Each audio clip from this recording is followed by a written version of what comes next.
Sweet.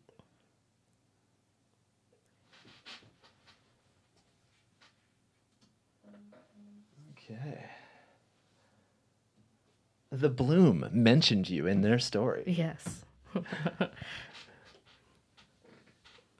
Hello and welcome back to the Goat Cave podcast. Today we have quite the episode ahead of us, but first let's jump into some podcast updates. So last week we had Cole Dow and Mike Gray both stopped by the Goat Cave. Both those episodes were awesome. On Saturday we sat down with Cole Dow, who's been a local shredder for over 20 years. You've known him forever Awesome too, I human think. being. Yeah, really cool guy, man. But anyways, we talked for a whole 4 hours just about so many things, like friendships, just riding in general, how he got so good at downside double peg grinds. Do I have the record of like the longest person that watched during that live feed? I think so. Yes. Yeah, I don't know. It doesn't tell me who, but Yeah. it was definitely like my average was a lot longer. So it's like, wow, that's awesome. Nice. Yeah, so definitely go check out that whole 4-hour podcast. And then on Sunday, we actually had Mike Gray here. That was an awesome episode. You said you just finished it today. I was doing like I work kind of in Waterloo half of the time, and it was so inspirational. Like everything he said was like quotable, and he's got like the soothing voice too. Yeah, exactly. Yeah, he's such an awesome dude. So definitely go check that out if you wanted to listen to us talk about space brace and being a pro, just everything. That was like so work fucking visas cool. and stuff. Yeah, Like, I didn't know any about that. Which was like kind of crazy to think that he actually needed to get that and everything too. Like, it makes sense. Yeah. And a lot of stuff wasn't anything new for me either. Like you have to be unique in order to work in the States. Yeah. Which was so interesting to me. So I'm like, kind of cool. But yeah, definitely check that out. This weekend we have quite a few people actually. So we have Brakeless Drew coming in. Brakeless Drew is like one of my favorite local riders, older guy. Yeah. And he's going to come talk to us just about, him riding bikes. And I'm super excited. He's seriously one of the coolest guys. He won rider of the day at one of my jams a couple years back. Yeah.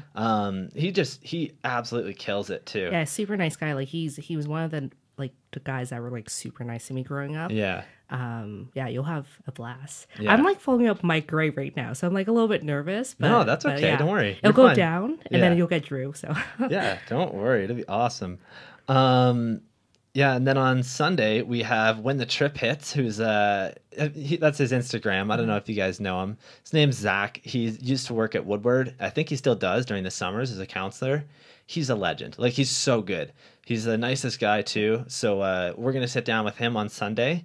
Definitely look forward to that. And over the weekend, there may or may not be a secret episode coming out with a very, very, very special guest. I told you the name earlier. did? Okay. Yeah, and I forgot already. No, I think I know who it is. Okay, never mind. yeah, so definitely make sure you're here for that, because that one's going to be cool. That may or may not be happening, but yeah. So you've watched the show a couple times. Yes. You know what's next. We do BMX updates. Yeah. So right now, I went through, and since this is the ladies episode, I wanted to really just keep everything about the ladies. So let's start off with some updates. Laura Lessman had quite the weekend. She managed to get third at Simple Session for the Sister Session event, and she also was given her first Red Bull helmet and became an official Red Bull athlete. Hell yeah, Laura. Yeah, it's a pretty big deal. That is a huge deal. I actually had, sorry to interrupt, I had no idea that there's like 3 or 4 female BMX riders on Red Bull now. It's growing. I know. Growing. I'm like, that's incredible. I did an interview with like Red Bull on an article on there was 2 types. It was like, so you want to get sponsored. So I reached out to like companies to ask about like, what do athletes have to do? And then I did a follow-up called, okay, you're a sponsor now what? And it was about, now that you're a sponsored athlete, how do you keep that employment? Because that's essentially what it is. Yeah.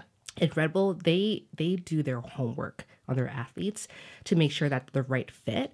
So Laura, I've met her a couple of times. She's just the most like sweetest, like quiet, and just super talented rider. So I'm not surprised that they picked her. Yeah.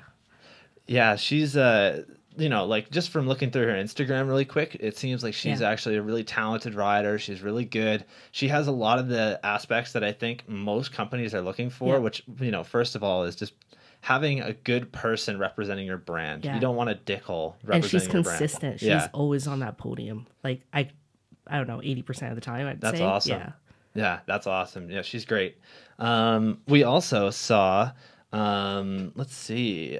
Oh, I forgot how to pronounce her name. I think it's Nikita Nikita. Dugaraz. Yeah, she took first at the Simple Session, Sister Session, Yeah. and then Minato. Minato. Wait, Sorry, it's okay. I am so bad with names, guys. Just so you guys know, she took second. Yeah. Yeah. Yeah.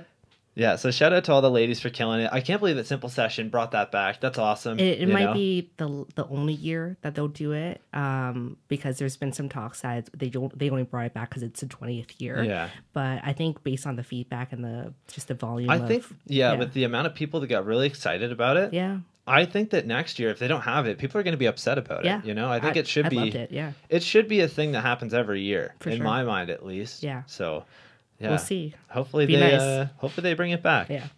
All right, it's time for everybody's favorite segment. And this week, it features the ladies. We're talking about Bail of the Week. If you're new here, all of these are fan-submitted clips. Each week, I sit down with a guest and we pick out our favorite bail, and it goes on to the finals. At the end of the year, the fans are going to pick their favorite clip, and the Bail of the Year champion will be crowned. The Bail of the Year champion will receive a trophy and a brand new pro model frame. Hell yeah. So let's get into this. First up, we got one of my favorites, Cara Bruce. So I'll pull this clip up. I love that girl. She's like my therapist sometimes. Dude, Cara is seriously the best. Yeah. It's like such a cool story about how I met her. Yeah. It was at Inflow a couple years ago, and I've been meaning to do a podcast with her because she's seriously like one of the best girls to talk to about BMX because that's all she does. Yeah. Like she literally travels the world just to ride her bike. Yeah. So hell yeah, let's do this. So here we go. Oh yeah.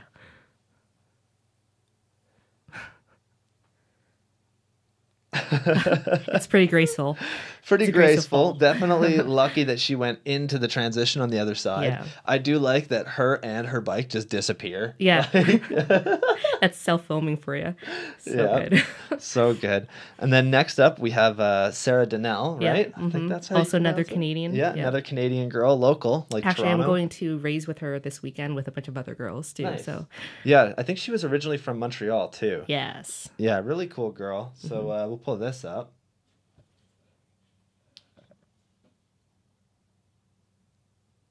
Oh, Yeah. fuck. That's like so not a good spot to fall. No. Yeah, she ate it there. It's yeah. Ugh. She's so resilient though, because I've seen her like fucking get smashed a couple of times and she gets up every time. Hell yeah. Yeah. Well, I watched her break her leg at Yeah. Joyride trying to 360 the spine. I heard about that. I'm like, oh my God. Yeah. Like this girl is 360ing the spine. I know. That was like, whoa. And then it's like, oh, that sucks. Unfortunately. She was getting fucking close. I should ask her if she's done that yet. I wouldn't be surprised if she's had. I remember the first time I heard about her, she was like trying to 180 over her spine, and that's fucking like crazy during that time. Oh, absolutely. That's crazy. Yeah. And then next up we have Edrina. Oh my God, I'm so terrible It's okay. with names. Try it. Was it Irina Brabris again? No, it's Ardina, Carolina, right? No. Ardina, Carol. Just show the clip. Okay, yeah, here we go. You'll love it. Oh, right.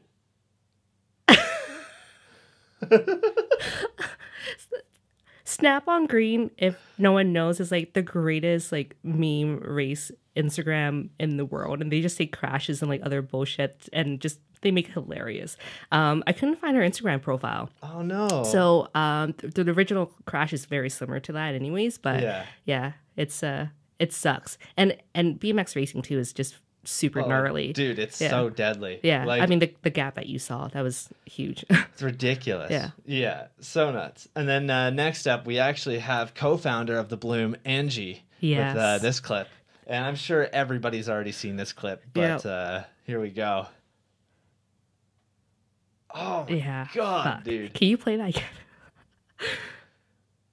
She's okay, my God. just in case anyone cares. So this year alone, she's like compressed her spine from a flip, got back and like rode again.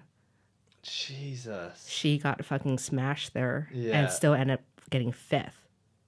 during the Wow. finals. Yeah, she Yeah. got annihilated, dude. Yeah. I'm kind of wondering because I didn't see anything from the guy about it. Who's the guy? I don't I don't know. know.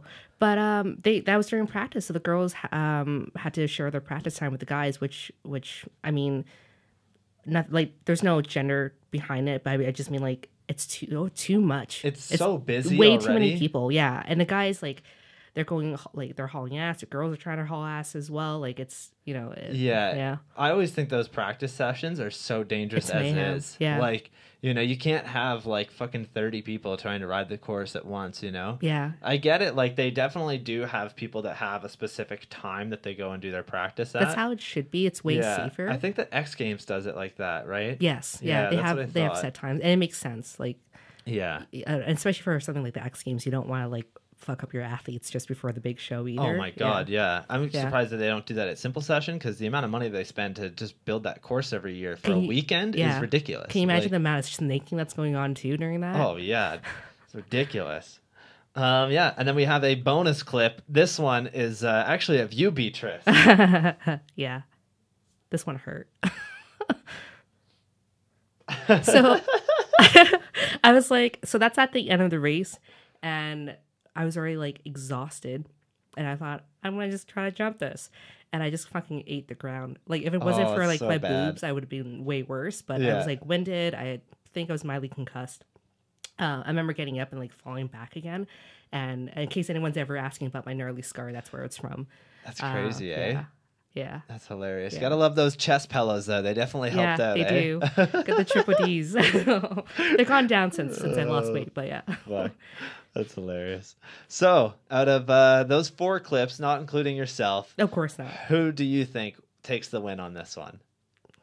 Angie's for sure. Yeah, I That's definitely fucking think gnarly. Angie's.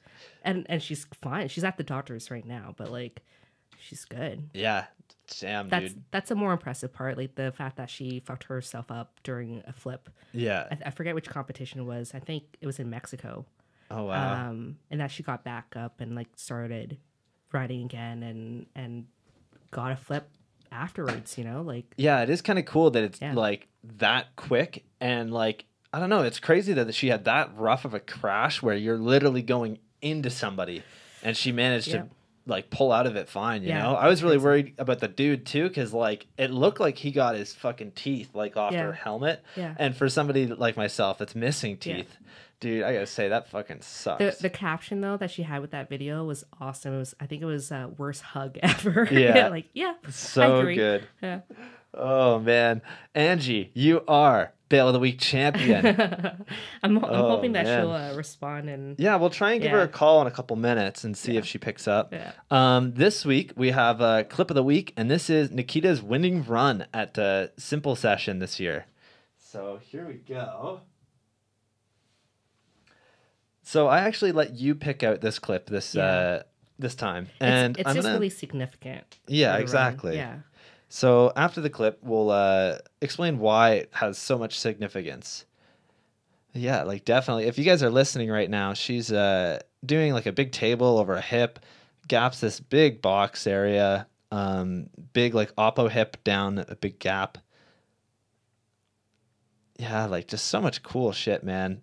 She's definitely like riding the entire course too, which is really cool. The course it looks massive too. Oh yeah. Yeah. Dude, one lap around that, you're out of breath. Like I can't believe that people are barring up that just like she did. Like all the tricks that she's doing over this, I could not imagine doing that in one run. Mm-hmm. Nice little 1 foot X up. That was really cool on a quarter. Big 540. Super smooth too. Yeah, super smooth 540 on a quarter pipe over the coping. Nice little Euro table thing or like anti-table. Mm-hmm. And big can over a hip. That was really cool too. Yeah. Hell yeah. So Nikita, that was awesome. Thank you for fucking killing it this year at Simple Session. Yeah, I mean, it's so significant on so many levels. Just like for one, it's the fact that she's the first winner after Sister Session was like squished for a number of years. And I've known Nikita since she was like 14. She was that girl that was self-editing and like putting out edits every single week and just working really hard to get sponsors. And throughout that entire time, she was also suffering with anxiety too. Like she couldn't travel without having like anxiety attacks, and she, you know, got the help with her mom and dad with getting an RV, which allowed her to travel. She's gotten over that since, and so like on a personal level, it's just such a huge significance. And yeah, I remember actually chatting with her. She asked me like, do I want to like compete for the U.S. team or the Swiss team? I'm like, Swiss. There's no question about it. It's just because it comes down to numbers, right? So I'm sure, you know, like with the Olympics, you get 9 males, 9 females. One is already allotted to like the hosting country. And so when you have like 2 bangers like Hannah and Paris, third spot's rough. Yeah, it's got to be really difficult, you know? Yeah. And that's the thing. There's so many amazing female riders out there right now. Like, you know, I was really trying to think before we were doing this just about how many female BMX riders there are. Because So to me, many like, now. you know, it always felt like there was not very many, you know? It felt like I could name off all of them just on my, like, hands. Yeah, when but, I started, I could name all of them in one hand. yeah, how crazy is that? Yeah, it's I stopped riding for a number of years, and when I came back, it was like, whoa, did these girls come from? And I think in the next 2 years, we're going to even see a higher level of like talent and experience and skills when they're legal. Oh, absolutely. But yeah, Oh, man. it's crazy. Yeah, I'm so stoked for her. Hell yeah. She's a good human being too. Like she's just so kind, and she has this company called Mind Tricks right now, where she's reaching out to athletes and getting their feedback on like their own anxiety or like their experience and how they've dealt with it. Yeah. That's awesome. Shout out to you, Nikita. That was incredible, you know? Definitely rode that course better than I could have, you know? That's a lot of fucking energy, and I drink way too many of these nowadays. Honestly, so, like I've always appreciated any ride that I was competing, but when I actually competed Advanced Pro Cup, it really just like put my perspective at a totally different level. So yeah, that course looked massive. Yeah, it's insane. And then rider of the week. So most weeks I shout out a rider from the BMX community. This week I want to shout out as many female BMX riders as I can, just to, you know, make sure that people know who these girls are, and definitely go out and follow these girls because they're all killing it. They're all amazing. You know, they all do really good. And I'm really excited to see the progression, you know? So there's way too many names to actually name off. There's, you know, I'm just going to basically put the list on screen. And then there was one that we missed that I actually have down here. That is Kira Bonifacio. Jordan from Riding Ramco. It's his sister, actually. So I'm going to put that up on the screen now. Let's see here. So all of these ladies that are on here, go and follow these girls. All of these girls do something within the community, you know, like whether it be BMX racing, freestyle, whether it's behind the scenes. Another name that is really important that I didn't put down here is actually my girlfriend, Taylor, the HVX Lamb, as you guys know her. She does so much for the community just with me. Like, this podcast wouldn't be possible without her. You know, the jams would not be possible without her. Yeah. Like, you know, everything that she does is super helpful. So actually, I remember her. Wasn't she like driving around too? Yeah, she That's drives. awesome. She drives the car around just to make sure, like, if anybody gets hurt, we have a way to take them to the hospital. She drives everybody's backpacks around. She does whatever we need. Right. That's a good team. Thanks for doing that. Well, fucking thanks to her, man. She kills it. So, go and shout, like, go and, you know, follow these girls online and see what they're up to, because they're all killing it. They're all doing a really good job. Anybody that's not on this list, I'm so sorry. I tried to get as many as I could. It's tough. So, like, even when I'm trying to interview girls, like I try to be as diverse as possible and grab people who like aren't as well known. It's there's so many now, which is great. Yeah. So you know, if you're a girl BMX rider, fucking give me a shout. Send me your clips. I'll put them on. That's awesome. And then question of the week. I actually had set it up so that you guys were going to tell us who your favorite female BMX rider is. Harvester Bikes says that his favorite female rider is from the early 2000s, and it's Corey Coffin. Corey Coffey? Yeah. She's still at it. That's awesome. She was at Ray's recently. I might actually see her this weekend. She's fucking rad. That's sick. Yeah. She's definitely, like, you know, she's got to be absolute legend if she's been, you know, around since the early 2000s. She was the first woman to do backflip. Oh, wow. Yeah. That's incredible. She's one of the OGs for sure. Yeah. That's awesome. And then we have Mike from London. He says Angie Marino is definitely his favorite. It's none of your business, said Jessie Gregory. Yeah, Jessie Gregory, she's, oh my God, she is not hyped up enough. Like her street skills, and I don't know, just you gotta look her up. She's so awesome. So awesome on everything. Manuals, like she was actually a racer at first and switched over because racing was too serious and like there was just too much pressure. So she switched over to freestyle. That's awesome. Yeah, I feel like when it gets into racing, there's so much going on. Yeah. And like, you know, I've always really liked the idea of BMX racing because I want to get faster on my bike and have better bike control. But when you have like 20 people right next to you and you've got like literally an inch on each side. Yeah. It's I like it, and there's some days that like I don't know. My last race was actually in June, and it was for qualification for Worlds this year in Texas, which I qualified for. But I don't know, everything from like school and like putting the bloom together, and then the emotions that came with the race. It was just like that was my last race since then, and I'm not sure if I'm racing this year, but I'm like on the fence about it. But yeah, it's just so high emotion, but like the people are great. Like I actually, when I quit BMX and when I returned, it was actually for BMX racing. I've technically been racing longer than I have been riding park. It's still a big part of my life in terms of like training and stuff. But yeah, I don't know. I think you should do it. Go out to Milton. There's an awesome track and community there. There's a track that's like multi-million-dollar track that's in Etobicoke with like huge jumps. You'd like that too. Yeah. That's awesome. Yeah, I want to try and at least like hit the course a couple times, you know, like before I invest a bunch of money in a race bike, that's for sure. You just need brakes and take off your pegs and you're good. That's awesome. Yeah. Yeah, I've got all that. Yeah, so. Perfect. Yeah, and then Bike Fast Every Day said that their favorite was 100% Hannah Roberts. Yeah. She's one that I didn't put her name up here, I don't think, but she is incredible. And I don't think I put her name on there because, no, I did, never mind. But everybody knows who she is. Yeah. She's incredible. Seriously, one of the best. I would be super surprised if she didn't get gold.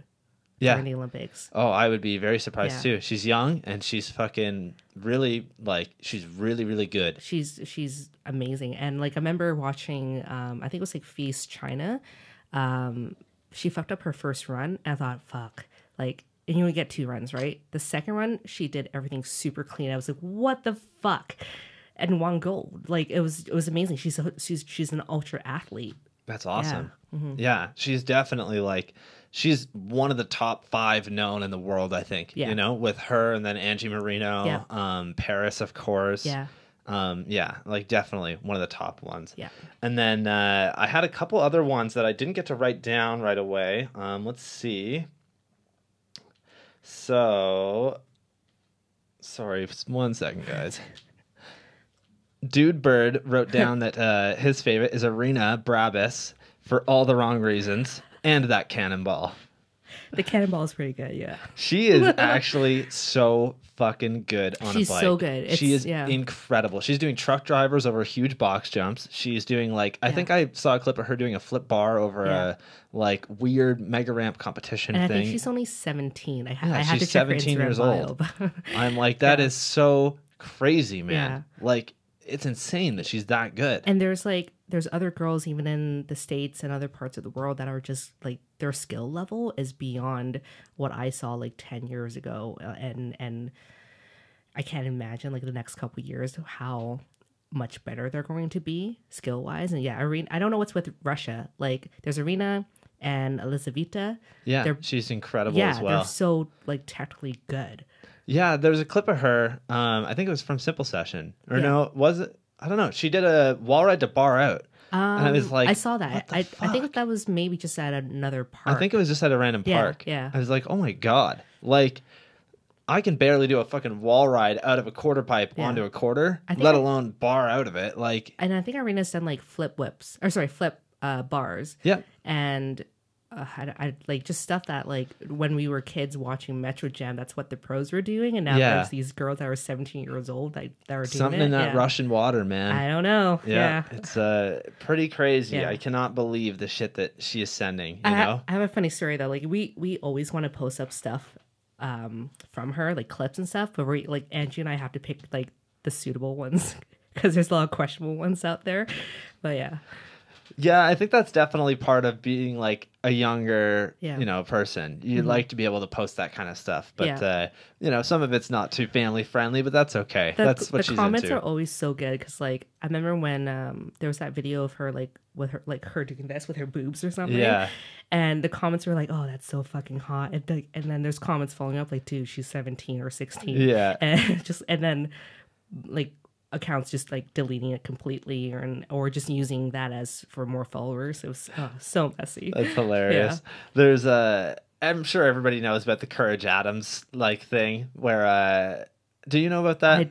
Do I want to know about that? I think Courage was like in her DMs, or they were talking like in DMs or something, and everybody made like this big joke, and it was like literally a screenshot of him in her like DMs, and then it's a clip of the fucking FBI like coming into somebody's house. Oh my god. And it's just so funny, but like it's a little touchy. I'm sure she's turning 18 this year. Yeah. So everybody just wait a couple more months, all just right? wait. Don't get in trouble, okay?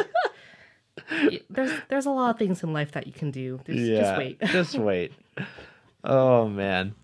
So, you guys may have noticed that today's episode has been pretty different so far. And that's because today is all for the wonderful ladies that ride BMX. And who better to have on as our guest than one of the creative minds behind the Bloom, an all-female BMX media company. When she isn't when she isn't flying past everybody on the BMX track, you can often find her keeping up with, the female BMX scene. And, maybe even doing some grinds at a ledge near your local skate park. And we were, of course, talking about Beatrice Trang, right? Trang. There we go. B, thanks for stopping by today. How are you? I'm good. I'm so honored. Thanks for including me. Hell yeah. You're episode 30, man. Crack that. Yeah. You already did. Yeah. There we go. Cheers. Episode 30. Sweet. All Three's for the actually ladies. my like, favorite number too. So There that's you perfect. go. That's perfect. A 3 and a 0. Mm-hmm. So let's go way back. How did you first start riding? Started riding when I was 15, and I actually started skateboarding because I was like, oh, this is park. It's shit piss. If anyone knows, it's in Hamilton. It's Parkdale, and I just wanted to like be a part of these guys that I knew, and I thought, okay, I would be different. Get a skateboard. I fucking hated it, so I bought shortly after a BMX bike from Adam, who worked at Main Cycle at the time. And it was a Haro V2 or V3. It was yellow, and it was it's a Ryan Nyquist frame, and that was my first complete bike. So, rode for like 1 or 2 years, and I think I was like, when I was going to college, I could just kind of stopped and chose like the typical career route.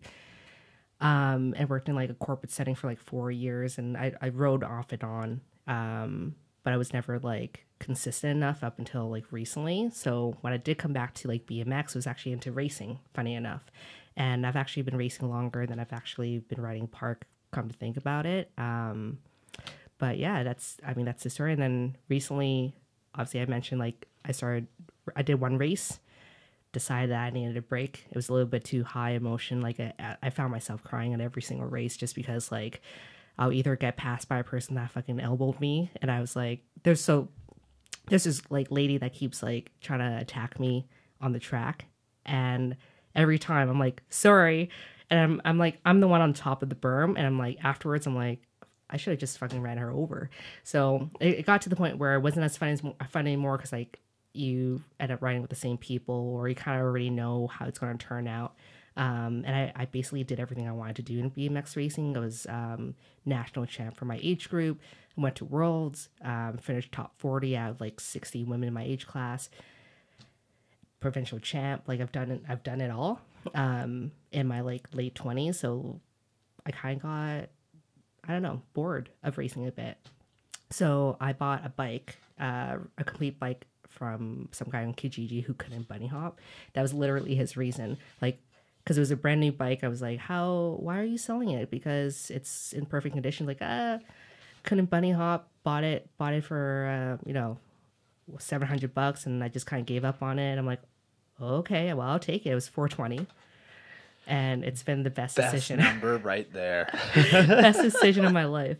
It was. I wasn't sure if I wanted to buy a bike though, because for $420, that's still a big commitment. I was riding my race bike at like various parks, Port Colborne and whatever. It was fun, but I was so unsure of like committing to that, and it was the best decision. I remember calling Jeff like leading up to the Kijiji meet, and I was like, I don't know if I want to do this because it's a lot of money. Like, what if I don't commit to it? What if I end up quitting afterwards? And maybe BMX is not my thing. But ever since getting the bike, there's new parts on it now. I love it. It's like the best thing I've ever done. Yeah. And that's awesome. You know, I definitely think that like it was one of the best decisions you made was to buy that bike. It was and a rebirth like for me as well, for like my love for BMX. Yeah. It's so crazy to think that like, you know, just buying a bike, spending $400 can seriously like change your life in such a different way, right? Yeah. Like, you know, I'm not sure if you were doing the Bloom at the time. Probably. I was, but my focus was more on racing at the time, which makes sense because I was in that, and it still is. Like I still watch all the like UCI Cups. Yep. But it got to the point where like I'm riding my race bike and like things that should feel easy, like just carving a quarter, felt like horse shit. Yeah. And the geometry on a park bike, the one that I have now, everything feels super amazing. Yeah, I think you definitely made the right transition into freestyle riding, right? And there's a lot more to do. I think that you're probably, you know, whenever you ride for a certain amount of time, like especially within racing, right? Like it kind of gets boring because think about how many BMX tracks there actually are within the 2-hour span of where you live. Not a lot. Not a lot. No. And, you know, you probably get sick of them after doing it for so long. And it's really difficult to be able to afford to travel to different tracks and everything. Like and like I said, I've done it all. I had a season where I was paying, you know, out of pocket all the hotels and the travel and everything. It was super fun. I enjoyed it. It was a good experience. But you do that once, you do it twice. It's like, well, do I really want to do this race? And it got to the point where I was just missing races because I've done it already. It wasn't fun anymore. But yeah, the World Cup qualification, though, like that was a significant race, and I could still go to Worlds this year. It's in May in Texas, but like registration's right now for it. But I'm still on the fence. It's just more money. I've done it once before. It was like thousands of dollars for hotels and like driving down there and food and all that stuff, and waking up at 4 a.m. to race. Yeah, it's a lot of work, you know. And you know, after riding freestyle for a little while, you don't want to wake up at 4 a.m. anymore. You want to wake up at 4 p.m. Yeah, but you know, like I like freestyle as it is right now for me because like I'm bringing a lot of my race background to it, like the healthy eating and the working out and lifting. It's actually helping me become a better park rider than I was when I was younger. Yeah, I know. It's so, and like pegs are so much fun. I just started picking that up recently after like years of being in BMX, and it's so much fun. Yeah, pegs really take your riding from like a whole different level, you know? It really brings out how much more you can do on a bike, which is really cool. Yeah. Like it's now, you know, you can't, like now you can ride more than just a quarter pipe or a jump. Now you can start to ride these ledges and everything. Not saying you can't without pegs, but it's really difficult, you know? I actually felt like I started to feel a little bit limited without having pegs, and having that like new addition on the bike was really refreshing. It keeps things refreshing, right? Sure. So that's like a big part of it. And then that was something I wanted to bring up just about, you know, with you quitting racing is that when you get into freestyle, like I was saying earlier, there's only so many tracks you can do. There's only so many tracks that you can go ride. On a freestyle bike, you can ride anything. Yeah. Like literally. Winter's a little bit limited, but like, there's so many tracks within it's not tracks, parks within 20 minutes here. So well, and then on top of that too, you've come out to my street jams a couple times. Yeah. Like, you know, it's definitely something that you've done, and it's awesome. You know, I really want more girls to show up to these jams. I think I was on a race bike then too. Yeah, I think you were. Yeah, it was either red or silver. I think it was a silver one. Yeah. So I bought that frame thinking, okay, I'm gonna buy a new frame, and then I'm gonna get more stoked on racing, and it didn't happen. Oh no. So $800 later, but it's still there. It's pretty. It's still there waiting for me. But I'm so looking forward to that jam now, because now that I have pegs, I can actually be more involved. Hell yeah. Yeah, I'm looking forward to it. Yeah, I'm definitely, we're going to do a DIY jam this year, I think. Yeah. But it's definitely still in the back of my mind that I do want to do another street jam. Yeah. People do really like them. Yep. So I don't know what one's going to happen when, but I am planning on doing at least one of them this year. Well, so if you need help, let me know. I got absolutely. connections. Yeah, I was actually thinking it'd be cool to do like an all girls event at Yeah. some point, and like, you know, I would love to come out and film for it and whatnot, but I wonder how many people would show up, you know? I can probably bring a crowd in. Yeah. You know, if everything sets up perfectly. I think this year might be a little bit tough because of the Olympics. So Yeah, we need that's to a get big big names thing. for you, but Yeah. yeah. Maybe not this year, but the year after. Yeah. That would be a good idea. Yeah, for sure. Yeah, I think that would be really cool. So who were some of the riders that you looked up to when you got into BMX racing? And then let's name off a couple that you look up to in freestyle. Well, I'll start when I was 15, Morgan Wade was like my favorite rider. Like I was completely obsessed about him. And I actually have a Captain Morgan frame that I still have at home. And he's always stayed constant when I was like starting up when I was younger. For racing, it might sound kind of weird that I'm not like choosing a female right off the bat, but like Sam Willoughby, who's an Australian racer, I always try to channel him when I'm racing, and I kind of actually still do that when I'm riding or trying to learn a new trick as well. He's just so like laser focused. He takes everything really seriously. Like he's the type of racer that his year is planned by the minute, like just that intense. And I'm partially like that sometimes too. And like there's Elise Willoughby, who is his wife, and she's just a beast. So she's like 5 nothing probably, I think, and she's super talented and the friendliest person. And I look up to people like that are like nice to other like individuals, riders, whoever it might be. Positivity is such a big thing in BMX, and you know, I said this earlier to you because you were just telling me about somebody that was being kind of negative with you, and like my personal outlook on BMX, and I've really been trying to keep it this way this year, and like I was trying to do it last year too, is that BMX doesn't have any room for fucking negative people. Yeah. If you're going to be negative and you're going to hate and you're going to be, there's a difference between like poking fun and like, you know, maybe doing stuff like that, but still appreciating it rather than just being a dick and being negative. Yeah, I can't stand behind that shit. Keep that shit out of BMX. Yeah, people who bring other people down, like fuck them. Yeah, fuck them. They're assholes. Like that's not. If you are going to be an asshole about somebody trying to learn something, or you're going to be a dick just because you're not sure about that person, fuck you, man. Like actually look at BMX and look at what this person's doing. Mm-hmm. You don't know that person outside of BMX, right? Like, yeah, I think that's a big thing too. Is that like at least with me and my friends, I'm only friends with BMX riders. Yeah. Like my high school friends, I haven't talked to them in close to 5 years. Same. And I seriously couldn't really care. Like it's just one of those things where they weren't really a part of my life like that. Yeah. No, so. I can definitely relate. When I was like 15, 16, 17, I think with BMX too, it's such an interesting group of people who get into BMX. Like someone had once said a bunch of degenerates, but I guess I'm one too then. But it is a group of people who are just looking to belong. And I will say, like, I was just someone who was looking to belong as well. And there was this guy who, he just gave me a really hard time every time I was at the park and would say things like, we're not here to chat, we're here to ride. And I wasn't even like chatting or anything, I just asked a question. Or this guy who, remember Turkey Jam? Yeah. It's still a thing, right? Yeah. I think Adam Maroka is kind of in charge of it now. At least been in years. Yeah. Adam, I know you're listening right now. Confirm that you are the one in charge of it nowadays, or at least tell us who is. He's probably going to give me shit for not coming out or something. But there was this guy, Jim. He doesn't ride anymore, so I'm going to just call him out on it. But he was such a dick to me in person because like there was this one other guy that was kind of being a dick to me, so he was following the leader. So he said a bunch of like just shitty like things that kind of beat me down a bit during that jam, and so I went home. Like I'm not gonna deal with that. He messages me that evening on MSN Messenger and it's like, hey, did you have fun? Like it was really good to see you. Like fuck you, dude. And I actually said that too. Like don't be one way in person and then be nice. Like don't be a fucking two-face. And it was I don't know if it's an age group or something, but like, I didn't respect that. First of all, if you're going to be a dick to me fully. Yeah. But clearly he was just trying to follow the leader. And like recently I'm like just learning to ride with pegs. My friend Kevin gave me a set, I think in December, my birthday.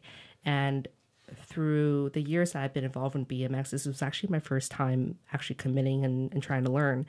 And he taught me, and my friend Zach too, taught me how to grind like a little bit of like foot tall ledge at breaking free. And I was really stoked on that. And I brought that to Joyride recently and recorded it.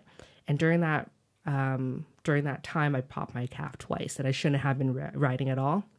And so I was just really stoked that, I'm injured, but I'm still riding and I'm learning and I'm, keeping at it. So this guy, Chris Coopy, who I respected for a really long time, and as much as people like shit talked him and poke fun of his own issues, like I've always backed him up. He left a really generic comment like, try bunny hopping, and I'm like, but I am bunny hopping. I don't get it. And like, I'm also like aware that with my injuries, I might be limited how much I can like pop up. Anyways, he got into a tiff with Kara on my feed, and then other people got into like a shit show, and I just deleted the comment. But he ended up saying things like, stop being a bunch of snowflakes, and like, you've been in this game for like 10 years, like you should know how to bunny hop. But I'm like, everyone who saw that video and everyone who saw the comments was like, you were bunny hopping. Any higher would be ridiculous. And so I blocked him. But for a guy I've known like over 15 years, that's really sad. Yeah, it is kind of weird that like, you do get that negativity. Yeah. And like, it is something where it's like, come on, dude, just fuck off. Like, who cares? Realistically, yeah. My thing is like, I always try and like leave positive comments if I'm going to leave a comment at all. I really don't comment on much stuff at all. Yeah. But leave something positive. Yeah. Like, there's no way that like him being an asshole saying learn how to bunny hop or try bunny hopping is going to make you motivated and learning how to bunny hop, right? No. Like, it's just going to push you down. And like, it's one of those things where like, just don't fucking do it. Like, don't be an asshole for no reason. Well, he doesn't even ride anymore. And I don't know. I just don't understand the mindset of that. I assume he was probably just drunk or something. I don't know. Likely. But yeah, just I'm ever since the last like start of the year, I've just been on a mission to make sure that we're spreading more like positivity, not just on the bloom, but like for myself as well. And yeah, there's no space to be a dick. I don't need that. No one needs that. Oh, exactly. Yeah. And like, it's really cool that like what you guys do at the Bloom, I really, really like that. Thanks. And the fact that like, there's a lot of people that actually are interested in the Bloom. Yeah. Like 10,000 followers on Instagram. Yeah, it's pretty awesome. That's a big following, dude. We worked really hard to get to 10K, because when you get to 10K, you do the swipe up feature. Yeah. Yeah, I gotta fucking get there, man. One day. You'll get there. Yeah. I'm still under 1,000. So fucking go to my Instagram and follow that shit. And then also, come on, follow me on YouTube, man. Yes. We're getting there one day. But yeah, like, let's talk about how you got started with the Bloom. Yeah. I guess I'll give you a bit of history. So when I was like 17, I started Magnolia BMX.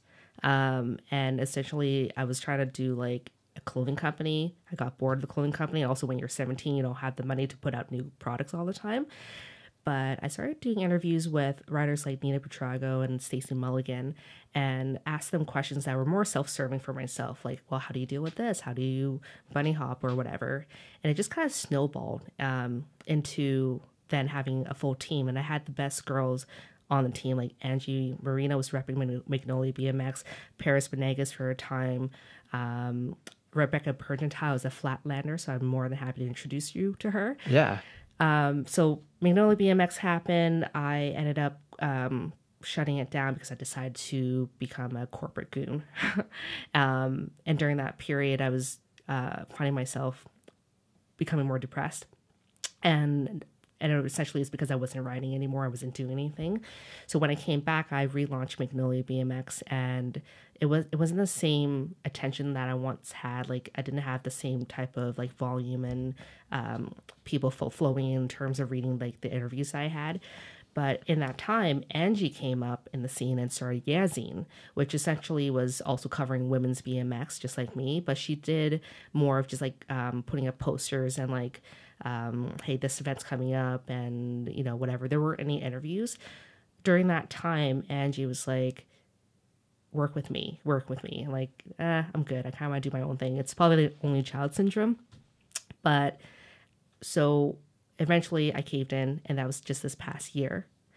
It was in March, and just during my like post grad program as well. So I was already stressed out, and she's like, "Let's work together." And I think maybe I was so stressed out, I was like, "Yeah, fuck it, let's do it." The Magnolia BMX wasn't like getting the attention that I wanted. Yazine wasn't putting out any content, so it just made like normal sense for us to combine like our best assets together.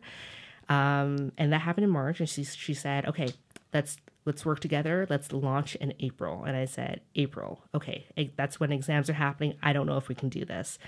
We somehow managed to put a name together. We transferred all of our blog posts. We had a website set up within that short amount of time, and that's how the Bloom was created. Angie chose the name. We had like a couple different names, but that was the only one that made sense and stuck with us because it was a representation of the blossoming of women's BMX, especially in that short amount of time. Yeah. Yeah, I really like that name. Yeah. And you can see that it actually does play a big part in the way that your whole brand has essentially went from there. Yeah. And like you said, it's such a true statement with it's exactly how women's BMX is blossoming right now. It's becoming a bigger thing. Like over the last couple of years, we've definitely seen a big jump. Yeah, totally. It's actually like I work full time. I love my job. But it's also full time to run the Bloom BMX too. I remember just struggling, like how much, like we have so much content, and like how do we make sure we're not overwhelming the feed? So there's just so many new upcoming riders. There's like updates happening all the time. It's a full-time job. And I remember when the X Games debacle happened, that was working like 3 jobs because we were just resharing, putting out new content about the whole issue, like writing about it. It was intense, but I love it. We don't make money off of it, just in case anyone was wondering. Like we will eventually once we like get merch and start monetizing better, but it's out of love for the sport. Hell yeah. You guys should try and see if there's any companies that are willing to buy ad space from you. Yeah, I need to work. That's on my to-do list. Like I have like a goal list for this year. One of them is actually to put together a media kit. Yeah, because there's so much potential. Like Angie has said it before, I'm more of the business mindset behind it. And when you think about like Vital or the Come Up, they were making, I think the Come Up was making like millions, weren't they? Because Adam 22 also had a podcast and like YouTube as well. Yeah, so I think that they actually made a really good amount of money just through like their YouTube channel, the podcast that they do, everything, and then like selling ad space, obviously. Yeah. Well, BMX Mania, I think that's the company. I think it's primarily just racing, but they made $100,000, and it's like published, it's online, it's proven. So if a company that does only racing can make that much money, then our company could potentially even make more because we can pull in other, not just bike companies for revenue, but like, I don't know, Tampon or whatever, right? There's just so much potential. Well, that's the thing. You guys could actually go to different companies, right? Like you could find a tampon company that is actually willing to work with you guys in creating a tampon. Playtex, whatever. Something, dude. Something that is able to like, I don't know, help girls while they want to ride, obviously. Yeah. You know, a good company to go to would be like a sports bra company because they would be able to help you guys, you know, keep the girls up. Exactly. In the past actually year, there's been so much of a demand for women in BMX. So H&M did a commercial with Angie Paris and Rose from California. There was also like a commercial that Nikita did for like Jack Links. There's such a huge need right now. So if you're a female that's like riding right now, keep at it. You know, I get ads or requests from like media companies maybe once a month that they're looking for specifically a female rider, this age group, to do a commercial. So there's money in it. Hell yeah. That's awesome. Yeah. That's like, you know, I'm really happy to see that there's a lot of people getting behind it and like really trying to push women's BMX, whether they are a part of BMX or not, you know? Yeah. So that's fucking cool, man. Let's talk a little bit about X Games, but did you want to get Angie on the phone for this? Or? Let's try. Let's see if she's into talking about X Games with us. Okay. So you should be able to just plug that in. She might be at the doctor's, but one sec. Yeah, that's okay. Oh, no. I have a new iPhone, though. It should work. Oh, you don't have the thing. Yeah. She didn't respond back to me, though. I messaged her at 6. Yeah, that's So okay. she might be then. out. Yeah. I'll do my best to share the story though. Yeah, just let her know. Just be like, if she is going to call in Yeah. later, if she responds, Yeah. just tell her you'll call off my phone. Okay, Yeah. sounds good. X Games. So you want to know what happened with it, or Absolutely. Okay, so let's tell everybody right now what happened with X Games to start with. Let's go from, back in, I believe it was 2001 when Yes. this all started. Yeah. And let's really bring this story out because this is something I really wanted to chat about. Okay, so in 2001, this was when the first it was the first time women were allowed to ride the X Games course. And it was just like a demo. Wasn't anything fancy. Nina, come on over, like ride the course, like you take some photos or whatever. Every single year since that very year, we've been campaigning for a medaling event. And every year that carrot got a little bit closer and then got yanked away last minute. It got to the point where, we had set practice times. It got to the point where the women were getting some hotel flow so that they can like stay and not have to worry about the accommodation aspect of it. They were set up on TVs. There were announcers. They had everything that they needed to actually run a contest, including the time slot. But it never happened. So last year, or the year before that, they had the ladies even set up or be positioned for like the TVs and all the monitors and everything.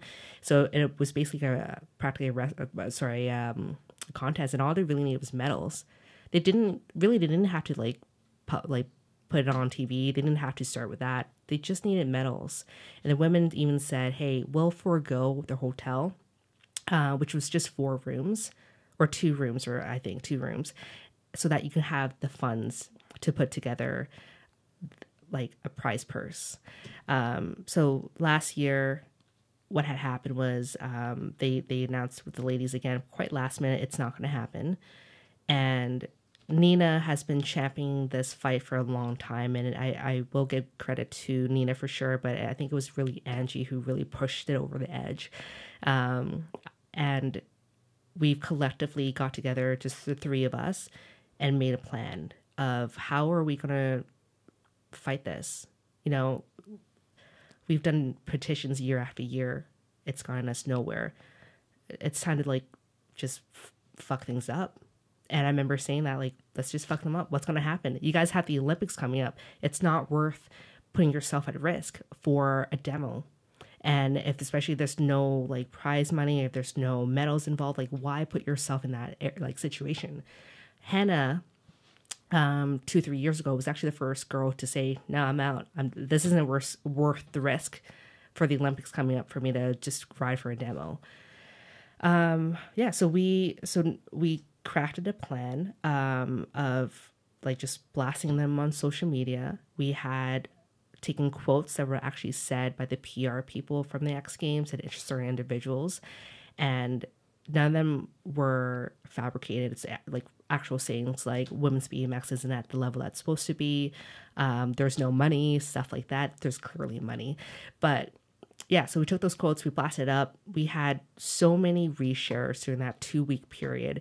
It felt for me like a full-time job because I was like resharing during my break at work, after work, and just throughout the night.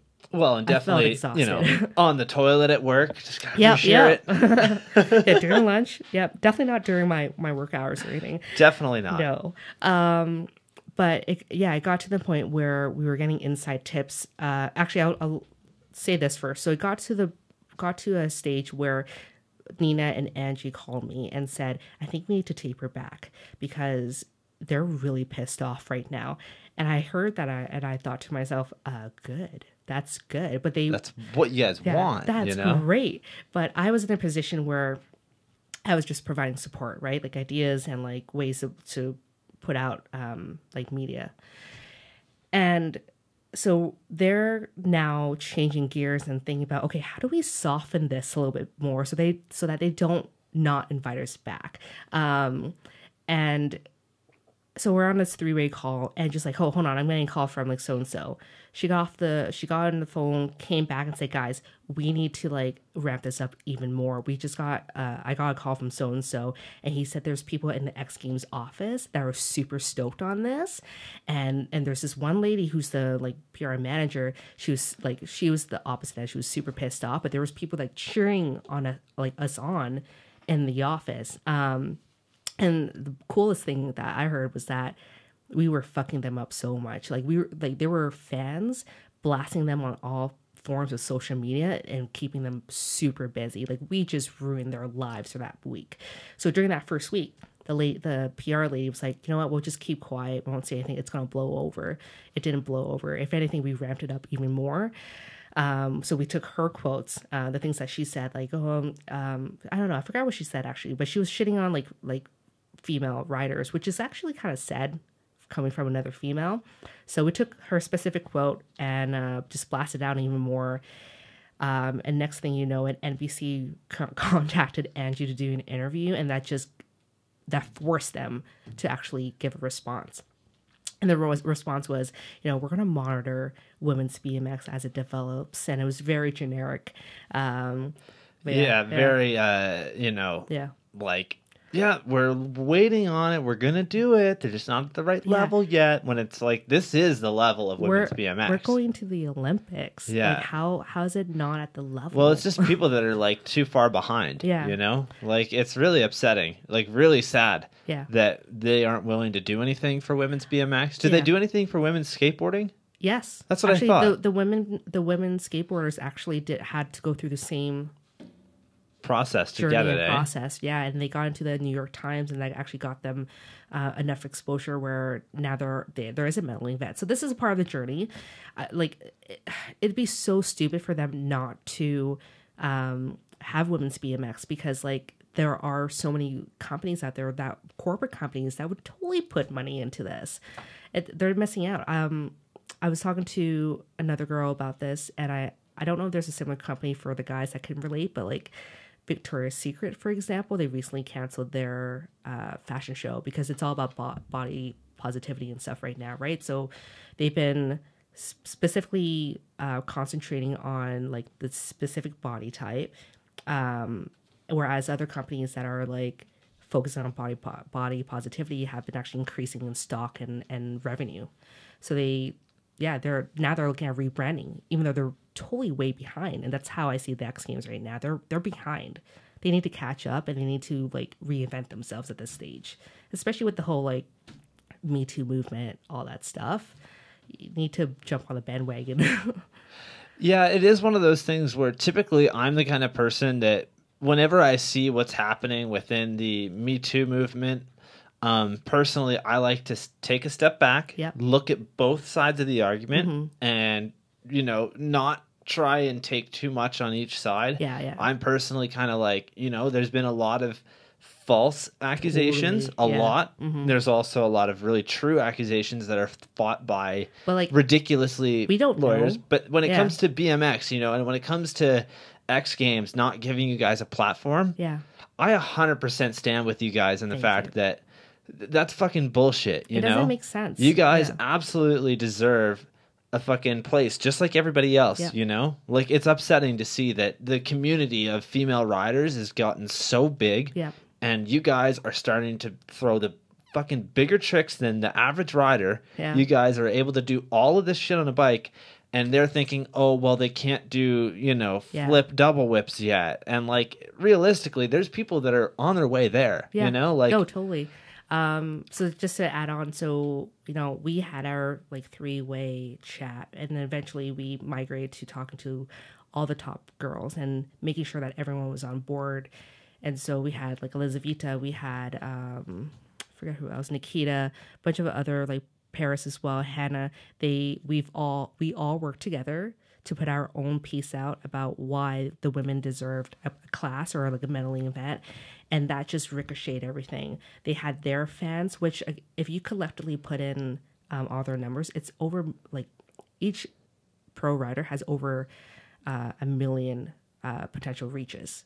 So when that whole thing happened, we just flooded the X Games office, which was awesome. Like, we just messed them up completely. Well, and a big thing too is, doing research for this podcast, I looked up just to see what happened with that. Yeah. And a lot, if not all, of the major BMX media companies went out of their way to go and share that and say something about it. Yep. And, as somebody who has had stuff shared by them, it definitely meant a lot to me. And like, you gain a whole reach of new people that you don't know about or that don't know about you. Yep. And when it comes to something as big as X Games and them not allowing females in there, I think that a way to look at it is that if they aren't there, most people aren't going to notice it. But if they aren't there and you guys make a stink about it and you guys say, well, we're not here because we're choosing not to be, because they're not giving us a fucking platform to do it on. Yeah. People are going to say, hey, why aren't the girls there, actually? Yeah. That's not fair. Scotty Kramer said that. Hell yeah. Scotty is seriously one of the best fucking humans on this planet. And like 100%, he definitely said something about that. I think, I don't know the quote, and I'm going to fuck this up, but he said something along the lines of like, the women shouldn't be riding here because they deserve medal event. They shouldn't be just fucking riding here for a demo, right? I had this chat with Angie during that whole period, and I started crying because when I started riding, I felt, I don't know, I just didn't feel welcomed sometimes. And it does suck to say that, and also to hear growing up, oh, women aren't as good, yada, yada, yada, they suck, that girl has a good ass, but that's about it. But it was so amazing to see the media companies actually supporting us. It was awesome to see other male riders supporting us as well, and the whole community coming together for like the whole BMX community. It was so significant and so epic. It was a great experience to see that love come in. Hell yeah. That's awesome, man. So something I wanted to bring up, you were saying that like, X Games kind of felt, and there was definitely a lot of people that felt as if, if you guys want to ride in X Games, get as good as the guys. So I've wrote a pretty big thing here that I wanted to bring up. Okay. The point I want to make is that, and I really don't want people to get upset about this or get offended by it, but there's a lot of people that were saying like, well, like I said, the girls should get as good as the guys and earn their chance to be in the contests. It shouldn't be about gender. Personally, I think that they think that it shouldn't be about gender. Yeah. My thing is that most genders are actually like, they're different. Male and female are very different.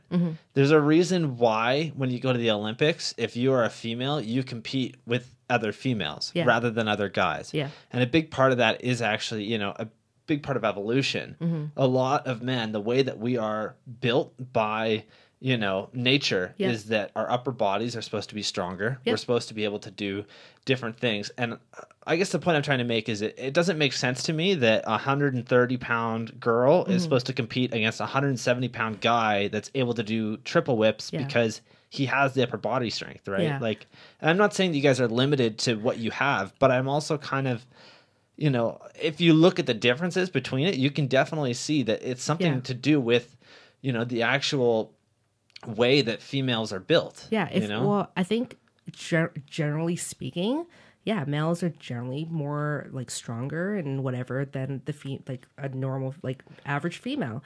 But I think we're at the stage now where we're actually seeing individual female and individual male riders, and for example, Hannah, if you put Hannah against any of the locals here, I think she could give you a run for your money. Oh, absolutely. She'd put all of us to shame. Yeah. She's absolutely incredible. And it's not like, I really want to say this right now. It's not that I'm saying that girls can't be good as guys. Yeah. Girls are 100% better than guys in certain things. Freestyle too, it's so subjective. That's so what's thing. Good. Yeah. And like, I can understand when people say that it shouldn't be about gender and that it should be about how good you are on a bike. But at the same time, we're not there yet, Yeah. Like, it's just one of those things where if you look at it, BMX has always been, hate to say it, but a sausage fest. Like, it's always been a ton of guys riding bikes. And, now that we're starting to see girls get into this, I think that it's important that we have a girls' events, And once the girls are at the same level of guys, because I truly believe it'll get there, I don't think that there'll be a time